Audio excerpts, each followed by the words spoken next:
എന്റെ ജീവിതത്തില് എനിക്ക് ഒഴിച്ചുകൂടാൻ പറ്റാത്തൊരു കാര്യമാണ് പെർഫ്യൂമും സ്പ്രേ എന്നൊക്കെ പറയുന്നത്. പക്ഷെ ഇപ്പൊ മോളായതിനു ശേഷം കുറച്ച് നാളത്തേന് ഞാൻ ഇതൊക്കെ ഒന്ന് മാറ്റി വെച്ചിരിക്കുകയാണ്.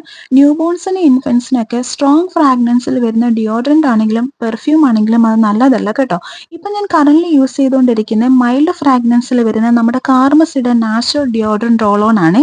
ഇതിന്റെ ഇടയിൽ എന്റെ മോൻ എനിക്ക് കുറച്ച് കൊട്ടേഷൻസും ഇൻസ്ട്രക്ഷൻസും ഒക്കെ തരുന്നുണ്ട്. മമ്മി ഇങ്ങനെ പറ, മമ്മി അങ്ങനെ പറ എന്നൊക്കെ പറഞ്ഞിട്ട്. അപ്പൊ അതവിടെ നിൽക്കട്ടെ. ഇതിലുള്ളത് എന്താന്ന് വെച്ചാൽ 95% നാച്ചുറൽ പ്ലസ് 5% എസെൻഷ്യൽ ഇൻഗ്രീഡിയൻസ് ആണ്. ഇത് 3 വേരിയന്റ് ഫ്രാഗ്രൻസിൽ വരുന്നുണ്ട്. ഞാൻ യൂസ് ചെയ്യുന്നത് ഫ്ലോറൽ സൺസെറ്റ് ആണ്. ഇത് മൈൽഡ് ആയതുകൊണ്ട് തന്നെ ഇതിന്റെ സ്മെൽ ഒരിക്കലും ലോങ് ലാസ്റ്റിംഗ് അല്ല. അങ്ങനെ വേണമെന്നുണ്ടെങ്കിൽ നമുക്ക് വീണ്ടും വീണ്ടും ഇത് റീഅപ്ലൈ ചെയ്യേണ്ടി വരും. അതുപോലെ തന്നെ നമ്മുടെ ബോഡി ഓർഡർ നല്ല രീതിയിൽ ഇത് കൺട്രോൾ ചെയ്യും കേട്ടോ. പിന്നെ പെർഫ്യൂം ഒക്കെ അധികം ഇഷ്ടമല്ലാത്തവർക്ക് ഉറപ്പായിട്ടും ഈ ഒരു പ്രോഡക്റ്റ് ട്രൈ ചെയ്ത് നോക്കാം. എൻ്റെ ഇപ്പോഴത്തെ കറന്റ് സിറ്റുവേഷനിൽ എനിക്കിത് ഭയങ്കര ഇഷ്ടമാണ്. അപ്പോൾ വേറൊന്നുമില്ല. ബൈ.